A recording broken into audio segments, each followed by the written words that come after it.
reading you guys the injury report. Jacoby Ford did not practice today, still with the foot. Teron Kreiner was limited in practice with the ankle. Denarius Moore was limited with the hamstring. Seymour was limited with the knee. Carlisle was limited with a back. These players had full participation. Sebastian Janikowski with a groin. David Osbury shoulder. Brandon Myers shoulder. And Stefan Wisniewski calf. So that's pretty much where we stand injury-wise. How encouraging to get more out there? Was very encouraging. Was very encouraging. He moved around pretty well today. We're going to keep taking a look at him and keep evaluating him. The good news is we don't have to make any type of decision until game day. So I thought he moved around well today, though. You anticipate he'll probably go on like that all the way up to game day? Yeah, we won't make any decision until game day on him. But it was encouraging the way he moved around. But Stefan Wisniewski full participation. That was good. That was very encouraging. Especially since he's missed a lot of time. It was good for him to get out here and get some work in. So, listen, anytime you get a chance to get guys back out here practicing, that's a good thing. Can he make up enough to start this game?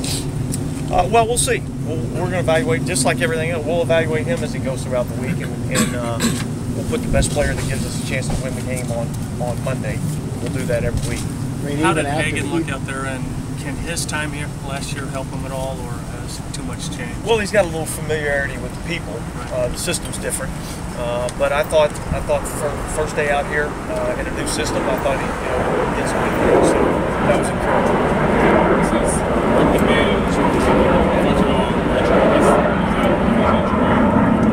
Yeah, well, I mean, it's obviously we want to have contingency plans if guys aren't able to play. So we brought him in, and he did a nice job, and I think he'll be ready to go if we need to call on him on Monday night.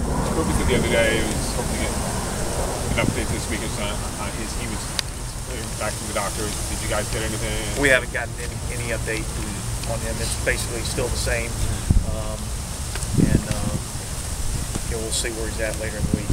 Obviously, it's not an exact science, but when you decide to activate a guy like Denarius, do you say, well, activate him and he gets to play partial? I mean, how do you piecemeal his participation once you activate him? Well, I mean, we won't make that decision until we get closer to game day because we don't know where he's at, conditioning standpoint, and getting the timing down and all that kind of good stuff. So we'll make that decision, and we'll make the decision that we think is best for us and gives us the best chance to win. What's the appeal of Hagan, besides the fact that he came and had a good workout? What are what's the attributes? Well, he's a veteran player. He's been around, and the fact that he had a nice workout. When you look at San Diego, what they do with their offense in the passing game, what type of challenges do they present for your secondary? Not just engaged with the receivers they've added. A lot. I mean, this is a talented offense. It's been a talented offense. Coach Turner does a great job of calling the game. He really stresses, your defense and your rules, and they're a vertical passing game. They like to get the ball down the field, and they got a lot of weapons to get the ball to. So we've got our work cut out for us defensively, trying to keep the ball in front of us. Given the changeovers, particularly on defense in terms of the system that you're in, seeing this would be your best opportunity to really surprise somebody. Do you think that looking back on Denver from what we did last year can help San Diego at all, or is it a totally different thing? Oh, I'm sure they're doing their homework. No different than we've done our homework. So I'm sure they're looking at everything that they think we could possibly do and trying to get a gauge on what they're going to see on Monday night. So it's always a chess match, and both staffs are doing I'm sure everything they can to try to figure out what the other team's going to do. How much do you enjoy that part of it in terms of the? That's that's part of why you do it. I mean, it's a challenge. Obviously the game is played out by the players on the field, but part of the way that we compete as coaches is we try to see if we can put together a game plan that makes it hard on them to execute. So when I say them, I'm talking about the other team execute. Do you find sometimes that it's that you can put too much emphasis on what the other guy does as opposed to what you're doing? Is that kind of what the balance that you have to strike? Well, listen, we're going to do what we do, okay? And you can't reinvent the wheel every single week. You've got certain things that you do, certain concepts that you think are effective, and that's what we're going to do. We're going to try to do the best that we can to get our guys prepared to execute our game plan against what San Diego likes to do. What kind of production are you expecting out of Brandon Myers, your guy at tight end, to really get to each point? I'm expecting him to produce like an NFL tight end. That's why he's here. So now, I don't know what those numbers are. That's not for me to determine. I'm not going to seal it.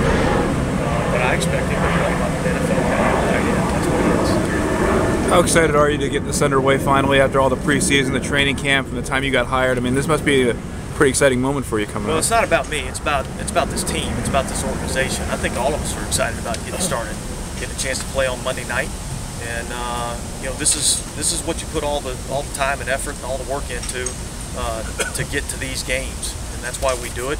And so we're all excited about getting started. So you're practicing evening on Saturday. You're just trying to get their body clocks kind of ready for the game. Just getting ready for a Monday night game. So I've done that before and had success doing that. And we're going to do it again this week. The Chargers picked up Kevin Haslem, who spent all the camp with the Raiders. I mean, do you think that there might be some gamesmanship going on there, and is that a concern? Oh, it's not a concern. I don't know whether it's gamesmanship or not. I'm sure they're trying to do everything they can to help themselves win the game. And that's what we try to do. That's what we all try to do. It's part of the league. It happens, you know, every week, and you know, we just go and prepare and get ready to play whoever's on the field. Does it make you prepare any differently knowing that they have a guy over there that might be able to tip them off? No, I don't think so. Not really.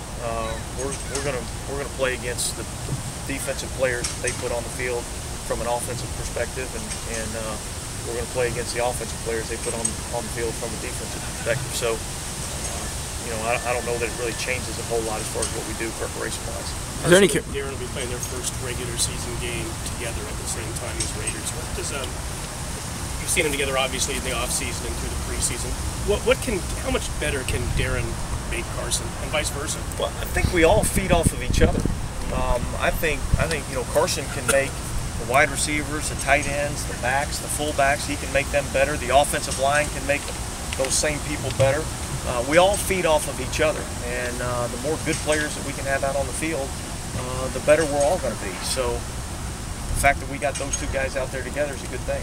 Is the offense where you want it to be, or is there still work that needs to be done? Well, I've said this before, and I'll continue to say it. We're not where we want to be, and we never will be there, because we strive for perfection. And it's a constant growth process is what this is. Am I pleased with the progress that we've made? Absolutely. Are we a finished product and where we need to be? No. And we won't ever stop till trying to get there. Is it logical to say, I mean, certainly when you look at the preseason record you guys had, I mean, whether you guys were 4-0 or what it was, I think we're 1-3. I mean, does that make a difference? Or records in the preseason have no bearing on how the regular season goes. So that's behind us. We're ready to move on. We're excited about the opportunity of the upcoming season. How big is the secondary, specifically for Shante Spencer? Those guys struggled a little bit early on. How have you seen his progression? I think as they've all kind of gotten used to the system and gotten used to playing beside each other and get a little bit of a feel for where people are going to be, how people like to react to different situations, I've seen growth there. And just like I talked about on offense, same thing on defense. We've got to continue to grow. And it'll be a growth process this entire season. We're not going to rest. We're going to keep trying to get better every day. But by adding you two guys late, Anson and Adams, is that a statement that that's probably the area of most concern? Oh, I don't know if it's the area of most concern. It's an area that we want to upgrade. But you know, we're gonna look at this team throughout the year, and we're gonna do anything and everything we can to get better. If that means bringing in another player, we're gonna bring in another player. That's just part of the process. Because our goal is to be the best team and the best organization that we can be, and we'll do whatever we got to do to get that done. As it stands now, is it Adams or Taiwan as the kickoff coach? We're still evaluating on who's going to be the guy on Monday night, but obviously they're back there. How big is the surprise factor in week one? I mean, the team's really trying to catch you off guard. Is that a big part of it or not? You're going to see some things that are going to be a little bit different, but in reality, teams are who they are. They're not going to come out and all of a sudden be something totally different. But yeah, we got to be ready on offense, defense, and in the kicking game for any type of unscouted looks that we hadn't seen. And at the end of the day, we have to apply our rules and play it out. Is that more so an edge for you guys since you have a new staff and pretty much a new look this year? I don't know if it's an edge or not. I mean, they go to work every day too, so I'm sure they got a few new wrinkles for us. Does that do it, everybody? Thank you.